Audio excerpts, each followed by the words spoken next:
Pessoal, sejam bem-vindos a mais uma videoaula. E na aula de hoje a gente vai concluir substâncias orgânicas. Vou finalizar com vitaminas e ácidos nucleicos. Lembrando que substâncias orgânicas são aquelas apenas produzidas pelos seres vivos, ok? Que está compondo apenas a matéria viva e é produzida a partir dela. Tudo bem? Que é um dos pré-requisitos para diferenciar substância orgânica de substância inorgânica. As vitaminas, gente, elas são bem conhecidas no nosso dia a dia, porque elas precisam estar constantemente na nossa alimentação. A gente está adquirindo as vitaminas basicamente em frutas variadas, em legumes variados e também em alguns tipos de alimentos como carnes. As vitaminas também são altamente importantes para manter nosso metabolismo ativo. E muitas vezes, muitas delas são imprescindíveis para que a gente faça exercício e mantenha a nossa vida em constante atividade, nas nossas atividades diárias, como pensar, dormir, correr, trabalhar, estudar e assim por diante. As vitaminas basicamente são alimentos reguladores. Em outras palavras, elas auxiliam nas atividades metabólicas das células do corpo, tá? E como é que a gente percebe isso? Muitas enzimas, por exemplo, elas precisam de vitaminas para atuar. Muitos processos metabólicos, como o ciclo de Krebs e a cadeia fosforilativa, elas precisam também de vitaminas para atuar. Esses processos metabólicos, eles fabricam energia para o nosso corpo. Basicamente, as enzimas são classificadas em duas grandes categorias.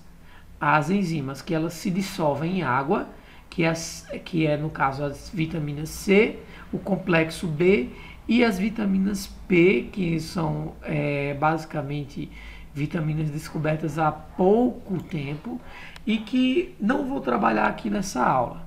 Porém, a outra categoria é as vitaminas lipossolúveis.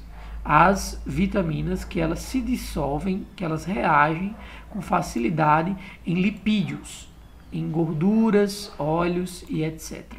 São elas as vitaminas a vitamina D, a vitamina E e a vitamina K, o complexo ADECA, certo?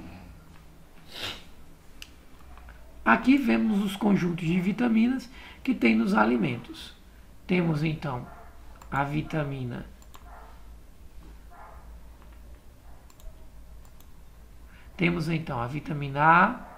A vitamina do complexo B, C, as vitaminas D, E e K, certo? Existem outras vitaminas também além dessas, mas essas são as básicas. Vamos começar a falar sobre cada vitamina e o que a falta dela pode ocasionar. Primeiramente, temos a vitamina A, também chamada de retinol. Por que é retinol? Ela reage com a retina e propicia a formação de proteínas, certo? Como a rodopsina, que auxilia na detecção de luz, na visão. A sua carência ocasiona um problema chamado xeroftalmia, que é um ressecamento nas pálpebras dos olhos, como também pode ocasionar um problema chamado de cegueira noturna. Normalmente, não enxergamos bem à noite, por causa da pouca presença de luz. A vitamina A, ela faz com que nossa retina ela capte mais essa presença da luz, através da proteína rodopsina. Porém, quem carece de vitamina A, à noite fica enxergando cada vez menos luz. E esse fator propicia um problema chamado cegueira noturna. Você enxerga muito menos à noite. Os orientais, no Japão, eles tinham problema, as crianças tinham problema de cegueira noturna. E esse problema era devido à falta de vitamina A. Eles, então, pegaram uma parte do DNA da cenoura, que fabrica vitamina A, e aplicaram no arroz deles. Ou seja, eles criaram uma espécie de transgênico. Esse transgênico auxiliou na produção de um arroz com vitamina A, que é o arroz amarelinho. Ele é rico em vitamina A, é um arroz transgênico. E dessa maneira, ele deu como alimento para a população japonesa. Em poucos meses, a carência de vitamina A dessa população, ela sumia. E assim curou o problema de saúde deles, a cegueira noturna. Ou seja, gente, aquele bicho de 7 cabeças que fazem dos transgênicos não é o que sempre contam. Os transgênicos, eles podem nos auxiliar a evitar esses problemas, fazendo com que uma planta, antes que não tinha uma produção de determinado tipo de substância, como a vitamina A, passe a produzir. E assim auxilie na carência dessa vitamina ou de um outro tipo de substância orgânica ou inorgânica. A vitamina D, por outro lado, a gente está falando agora só das vitaminas lipossolúveis que se dissolvem em lipídios. A vitamina D, por outro lado, também chamada de calciferol, é um tipo de vitamina que ela facilita a absorção de cálcio nos ossos, no intestino, e deposita esse sal mineral de cálcio e fósforo nos ossos. A carência dessa vitamina, basicamente, ela propicia numa doença chamada de raquitismo, que é uma deformação nos ossos. Olha só, uma criança com raquitismo. Ele tem ossos deformados, tá? Uma perna com os ossos que eram para ser mais retos, eles vão ser mais curvados. Isso é o raquitismo, ok? Por que ela ocasiona isso? Como a vitamina D ela auxilia na absorção de cálcio pelo intestino, então os ossos eles vão se tornar mais frágeis, porque não estão conseguindo absorver o cálcio. Você se alimenta de bastante cálcio, mas esse cálcio sai na urina ou nas fezes. Onde é que a gente consegue absorver a vitamina D? Através de alimentos que tenham gorduras, são as vitaminas lipossolúveis, que tem o colesterol, por exemplo, o ovo, o queijo mais amarelo, e a vitamina A também. Olha só, em carotenoides, como na cenoura, e em vegetais vermelhos. Só que a vitamina D tem um macete. Você tem que pegar sol para que sua pele ela pegue a vitamina que está dentro dos alimentos e incorpore ao seu organismo. Você passe a fabricar esse tipo de vitamina, certo? E assim, a exposição a raios solares de maneira controlada e em poucos períodos do dia faz com que você também supra essa necessidade dessa vitamina. Vamos continuar as vitaminas lipossolúveis. Agora eu vou falar da vitamina E, também chamada de tocoferol. A vitamina E, também chamada de tocoferol, ela, junto à vitamina C, ela evita a oxidação da nossa pele, certo? Deixar a nossa pele envelhecida. A carência dessa vitamina, ela pode ocasionar envelhecimento precoce da nossa pele, como também esterilidade masculina e aborto nas mulheres. Tá? Homens com falta de vitamina E podem ter casos que eles fiquem estéreis, não consigam se reproduzir. Em casos de mulheres grávidas, essa vitamina ela pode provocar o aborto. Onde é que a gente consegue essa vitamina? Conseguimos basicamente em alimentos de cores amareladas. Lembre-se, a gente está falando das vitaminas lipossolúveis, que é o complexo ADECA. Tá? A, D, E e K. No caso aqui a gente consegue essas vitaminas em milhos, no azeite, em sementes em geral, como ervilhas, espinafre e assim por diante. Temos então a vitamina K, também chamado de fitoquinona. A fitoquinona ajuda na coagulação do sangue. E a carência dela pode ocasionar em hemorragias na boca. As mulheres precisam de muita vitamina K porque elas menstruam todo mês. Então, basicamente, essa menstruação faz com que perca o sangue, haja perda desse sangue. E temos de nos alimentar, ter uma dieta variada em vitamina K, principalmente as mulheres, para repor esse sangue constantemente. Essa vitamina é encontrada no leite, nos vegetais em geral, nos ovos também, repolho roxo e entre outros alimentos. Agora acabamos o complexo de vitaminas lipossolúveis.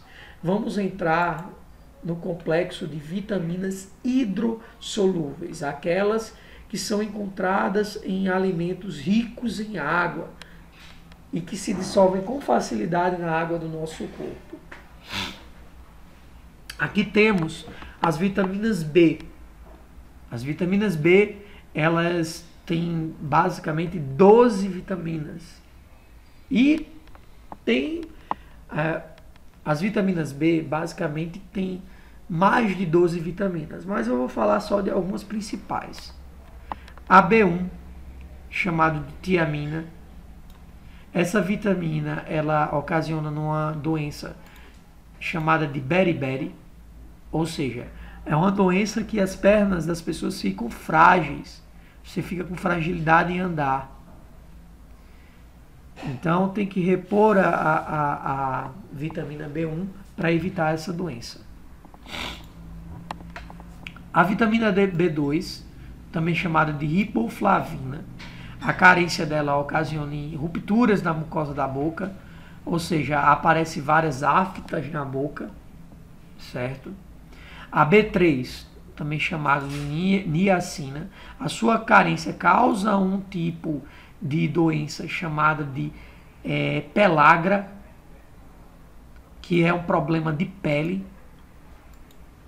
um rompimento nas camadas da pele, e a pele começa a ficar envelhecida, avermelhada. A vitamina B9, também chamada de ácido fólico, ela é extremamente porque sua carência vai ocasionar uma deformidade nas crianças, chamada de coluna bífida. Tá? Não há formação completa da notocorda, não há o desenvolvimento completo da substituição da notocorda pela coluna vertebral, e assim a criança ela não há um fechamento na coluna vertebral, e essa estrutura ela sai para fora da pele da criança. Em certos casos isso pode se tornar uma doença muito grave, a criança fica paraplégica, e em alguns casos existem até problemas no desenvolvimento mental da criança. Então, para evitar esse tipo de mau desenvolvimento da criança, que é a coluna bífida, a mulher ela precisa tomar a vitamina B9 no período que estiver grávida, se desenvolvendo, a criança estiver desenvolvendo. A vitamina B12, também chamada de cianocobalamina, é uma vitamina que a carência dela, ela ocasiona uma anemia diferente, chamada de anemia perniciosa. Existem outros tipos de anemia ocasionada pelo complexo B, como a anemia megalonoblástica, dentre outras. Lembre-se que a carência de ferro, que é um sal mineral, ocasiona uma anemia chamada anemia ferropênica. tá? Então isso é um tipo de anemia diferente. Para fechar aqui o ciclo das vitaminas B, nós encontramos essas vitaminas presentes em alimentos como frutas em geral, tá? Mamão, melancia, maçãs, bananas, pêssegos e assim por diante. Laranjas. Encontramos essas vitaminas nesses tipos de frutas. E a vitamina C, por sua vez, ela é extremamente importante para evitar o envelhecimento da pele, auxilia também nos processos imunológicos. É claro que existe um mito muito grande de toda vez que a gente está doente, precisa tomar vitamina C. E isso é um mito porque a vitamina C ela basicamente está presente em todas as frutas. Se você chupa uma laranja basicamente por semana, essa laranja ela tem capacidade de suprir a carência de vitamina C. Toda vez que você compra aquele complexo na farmácia, o excesso de vitamina C que você está absorvendo constantemente é tão grande, mas tão grande, que você acaba por eliminar esse excesso de vitamina C na urina. Então não adianta nada você estar comprando aqueles conjuntos de vitamina C na farmácia, se uma laranja por semana já vai suprir tudo isso. Eu estou falando de laranja, que é um alimento bem comum, mas tem outros alimentos ricos em vitamina C. Tá? E a famosa doença da carência da vitamina C, além do envelhecimento precoce da pele, auxiliar no metabolismo corpóreo, como também no sistema imune, ou melhor, a doença chamada escorbuto.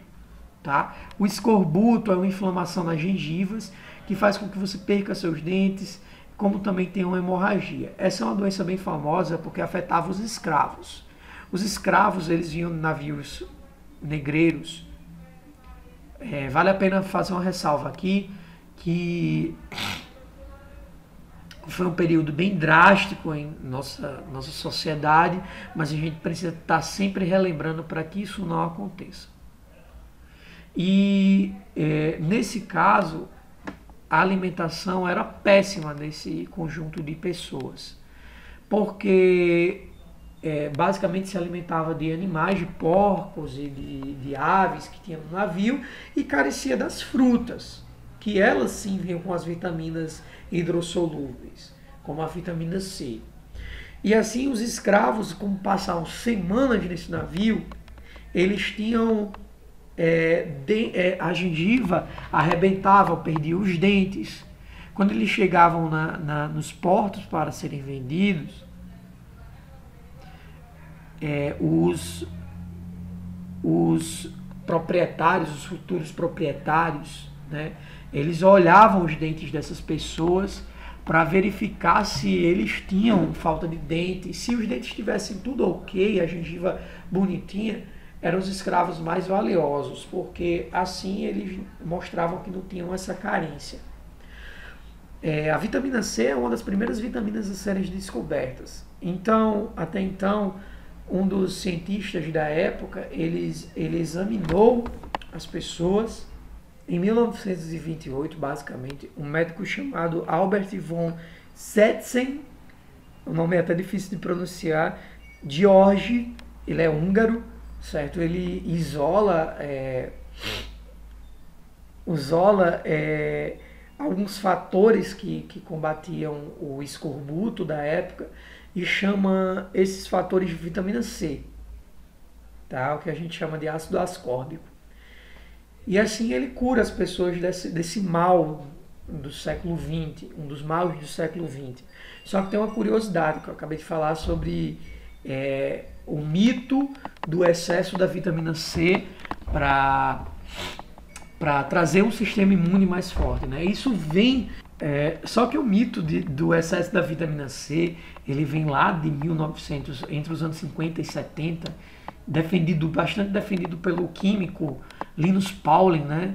Que é muito famoso aí na química, e ele defendia que as pessoas deveriam tomar, ao invés de miligramas de vitamina C, gramas, né? E assim a indústria farmacêutica ganhou bastante com o excesso, com a compra de vitamina C, que esse mito rege até hoje, né? Aqui no Brasil, só que saibam que a gente precisa mesmo de miligramas, não gramas, tá bom? E o excesso realmente sai em urina, ok? Então não precisa estar comprando isso em farmácia, a não ser que você não seja uma pessoa que não se alimenta de fruta nenhuma. Aí nesse caso, realmente você vai recorrer aos aparatos farmacêuticos para suprir essa necessidade. Mas uma boa alimentação resolveria seu problema. Então, gente, tá aí as vitaminas, tanto lipossolúveis quanto hidrossolúveis, tá? Não esqueçam de fazer as anotações no caderno de vocês aqui e podem fazer mapas conceituais. Eu aconselho a vocês fazerem sobre as vitaminas. Agora entraremos em outro campo das substâncias orgânicas.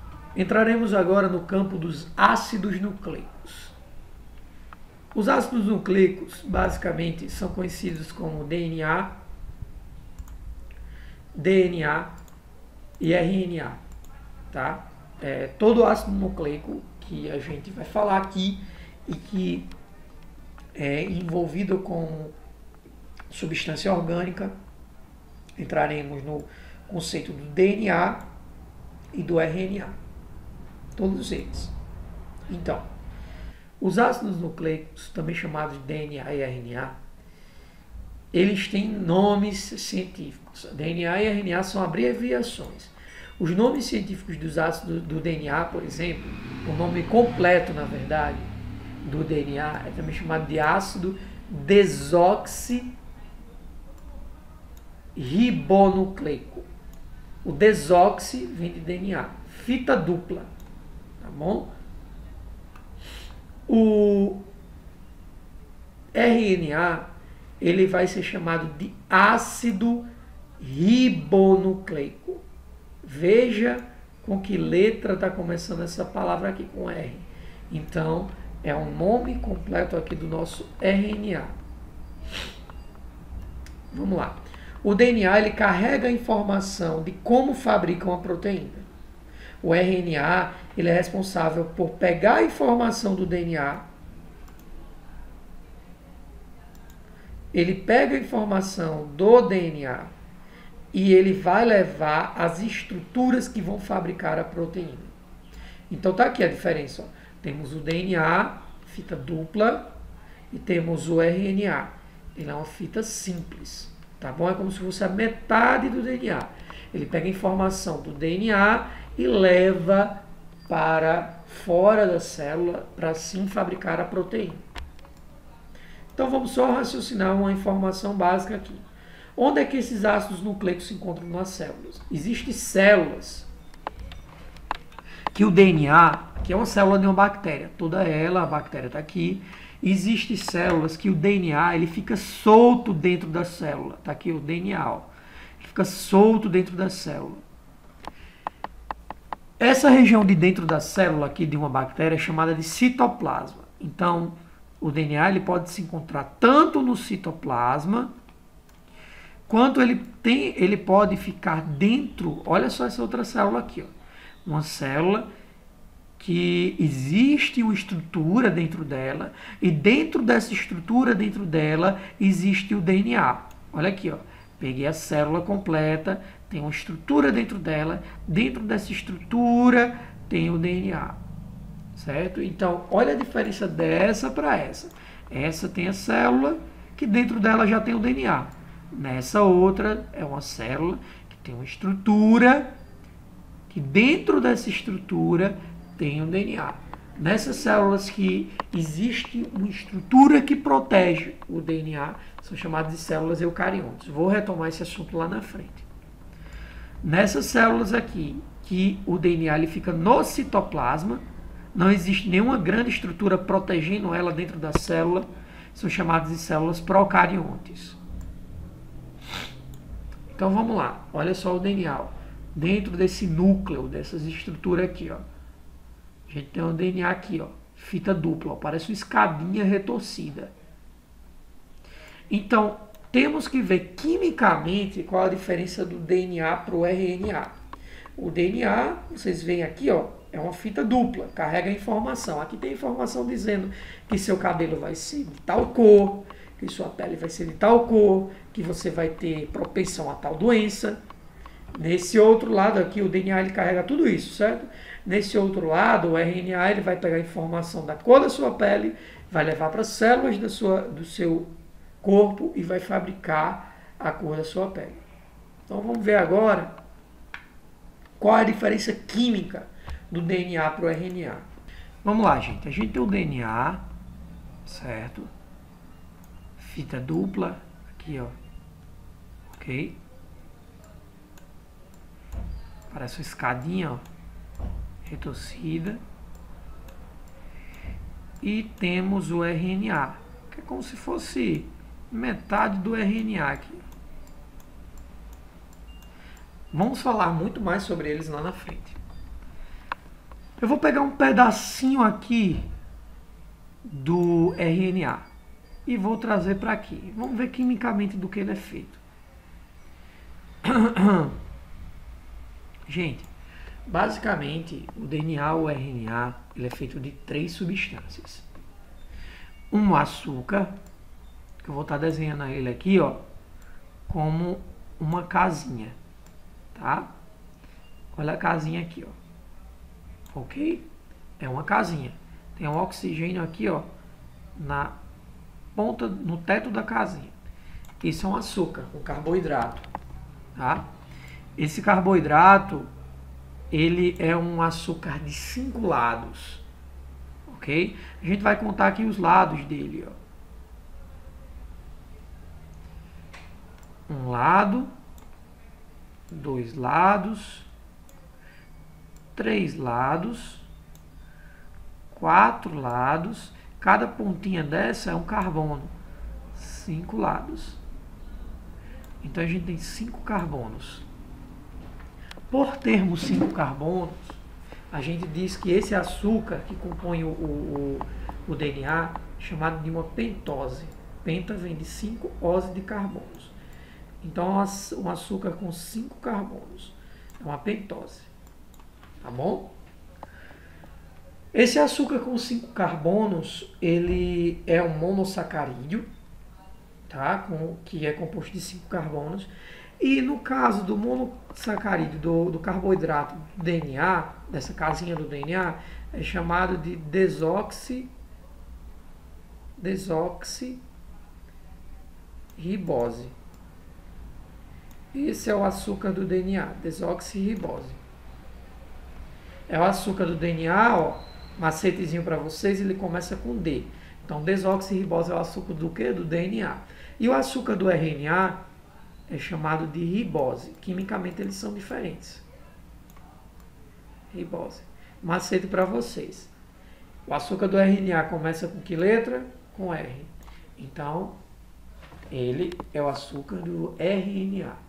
A ribose do RNA, desoxirribose do DNA. Então, essa é a primeira diferença entre um e outro químico. É o açúcar. Ambos são diferentes.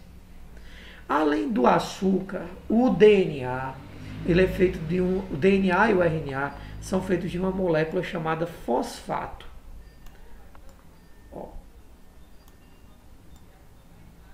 PO4 menos 3. Um íon chamado de fosfato.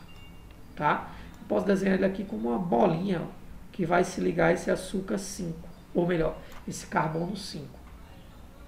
Tá bom? Então aqui a gente tem o fosfato.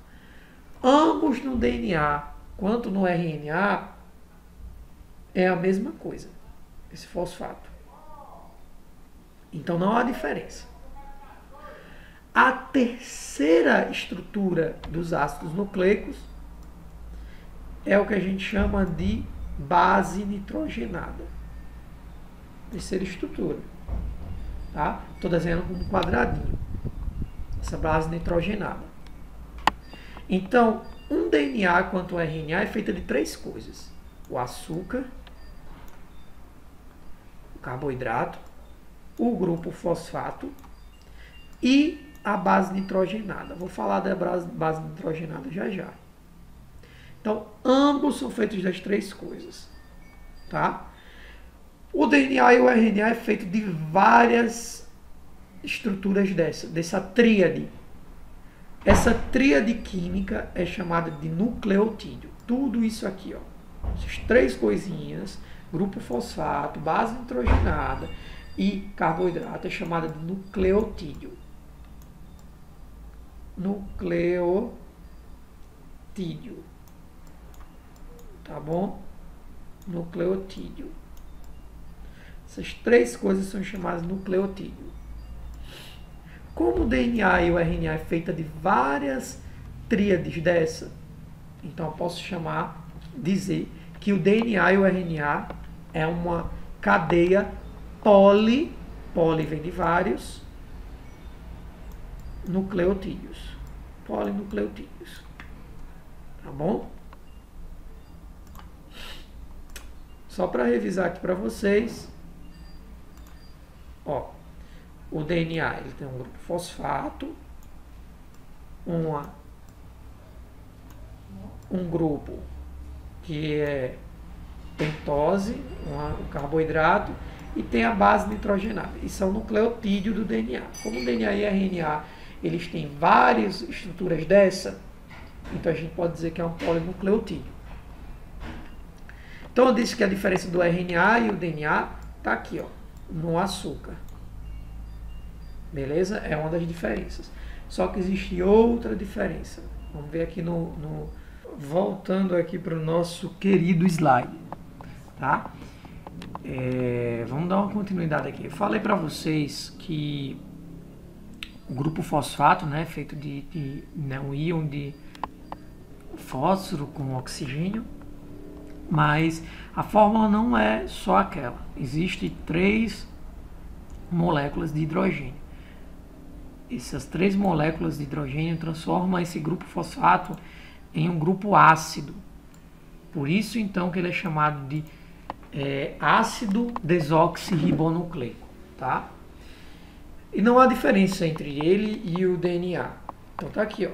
Ele tá aqui nessa estrutura, como se fosse uma bolinha, ligado ao carboidrato do DNA e à base nitrogenada, que é o campo de informação que iremos falar nessa nossa aula. Tá? E aí vamos identificar algumas coisinhas bem interessantes aqui sobre as bases nitrogenadas. Primeiramente, existe uma diferença entre a base nitrogenada do DNA para o RNA. Tá? No DNA, existem 4 bases nitrogenadas. No DNA, basicamente, existem 4 bases nitrogenadas. Adenina, guanina, estou colocando só as primeiras letras. Citosina e timina. O DNA existe isso aqui, ó. Falo já das bases nitrogenadas do RNA. Então, essas 2 primeiras bases nitrogenadas aqui, elas quimicamente são feitos de 2 anaizinhos, tá? 2 anéis químicos. Portanto, elas são chamadas de bases púricas. Púricas. P-U-R-I-C-A. São bases púricas. Ou também bases purimídicas, tá? Já essas 2 aqui do lado, timina e citosina, são bases pirimídicas, ou também chamadas de pirimidinas. Por quê? Porque elas são feitas basicamente de um único anel. Tá saindo meio torto, mas é só para vocês terem uma ideia. Um único anel. Tá? Então elas são chamadas de pirimídicas ou pirimidinas. Ok? Vamos falar agora das bases nitrogenadas do RNA. No RNA existe a adenina, guanina, que são as bases púricas, ok? E ao invés do T vai existir o U. Tá? Então, essa é a grande diferença do DNA para o RNA. Outra diferença química, além do carboidrato, é que o T no RNA é substituído pela uracila, pelo U. Ok? Basicamente, são 5 bases nitrogenadas. A gente tem 3 pirimídicas e 2 bases nitrogenadas púricas. Belezinha? E vamos ver outra coisa agora. Todo C, ou melhor, todo G vai se ligar com C. Aqui, ó. Todo A vai se ligar com T. E assim vice-versa. Essas vão ser as ligações. A com T, G com C. Para vocês entenderem um pouco mais, imagina esse tipo aqui, ó, de lado do RNA. Qual vai ser o lado que vai se ligar com essas bases nitrogenadas? O outro lado. Qual vai ser a combinação? Então eu digo que A se liga sempre com T. Então A vai se ligar com T. E G se liga sempre com C. Então temos aqui, ó, macetezinho aqui para vocês. Macete de decoreba mesmo. Existe um cantor que morreu há pouco tempo, chamado Agnaldo Timóteo. Então, Agnaldo começa com A, Timóteo com T. AT. Toda vez que você tiver um A desse lado, você lembra, Agnaldo combina com o quê? Com Timóteo. Tá bom? Então fica AT. Existe uma cantora muito famosa no Brasil, ela ainda está viva, chamada Gal Costa. Então, toda vez que tiver um G ou um C do outro lado, você lembra. Gal combina com o quê? Costa. Gal Costa. Então, vamos completar esse outro lado aqui, ó. G se combina com o quê? Gal Costa. Guanina com citosina. Tem o T desse lado. O outro lado vai ser o quê? O T veio de Timóteo, né? Agnaldo Timóteo. Adenina combina com timina. Tá bom? E assim por diante. Olha só o exemplo aqui, gente. A combina com o quê? Com T. Agnaldo Timóteo. Aí tem um A desse lado. Agnaldo Timóteo. Adenina, timina. Olha o G aqui, ó. G combina com o quê? Gal Costa. Guanina, citosina. Tem o C desse lado, ó. Costa. Gal Costa. Guanina, citosina. Agnaldo Timóteo. E assim por diante. Tá bom? Essas são as ligações. Se existir algum problema que peça para você fazer isso, essas combinações, algum exercício que peça para vocês fazer essas combinações, sendo com o RNA, onde tiver T, você vai substituir por U. Não esqueçam. Onde tiver T, você substitui por U. Ao invés do A se ligar ao T, ele vai se ligar ao U. Isso se for um RNA. Bom, vai se ligar ao U. Onde tiver T, vai existir um U. Ok?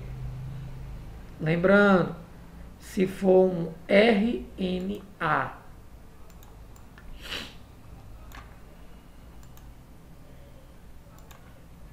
Continuar aqui. Outra coisa que vocês precisam saber é o seguinte. Se vier só esse tipo de desenho, sem as letras iniciais, vocês têm que saber que 2 anéis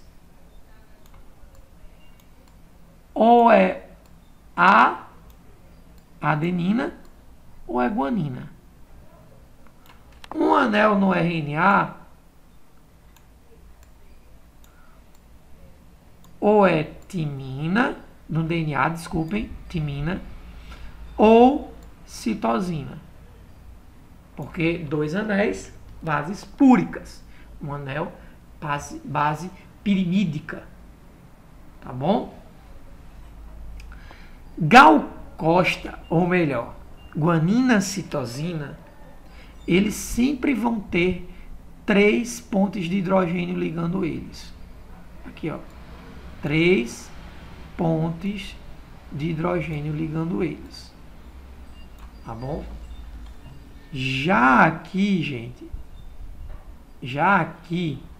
em adenina, timina, Agnaldo, Timóteo, vai sempre ter 2 pontos de hidrogênio ligando eles.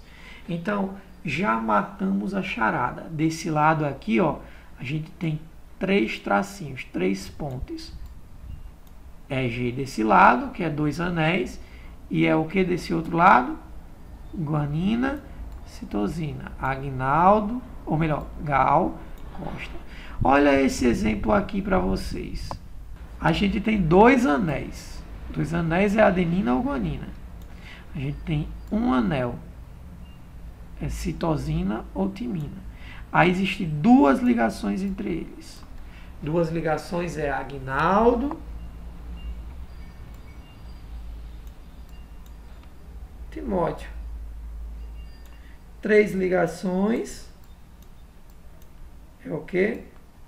Gal Costa. Sempre lembrar disso. 3 ligações é guanina, citosina. 2 ligações, guanina, timina.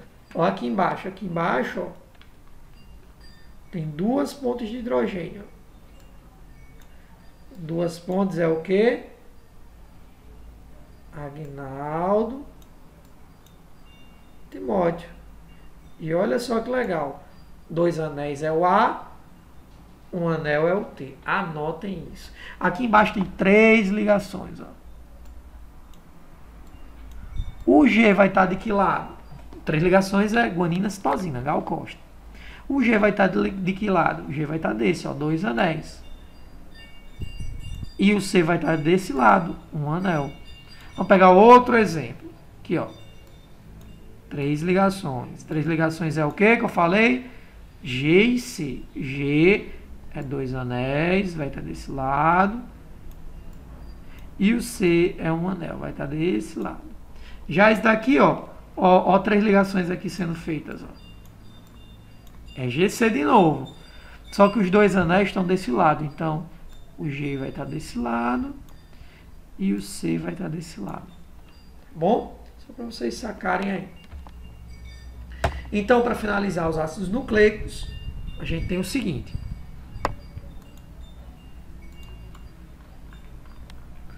A gente tem a grande diferença entre eles, entre o DNA e o RNA.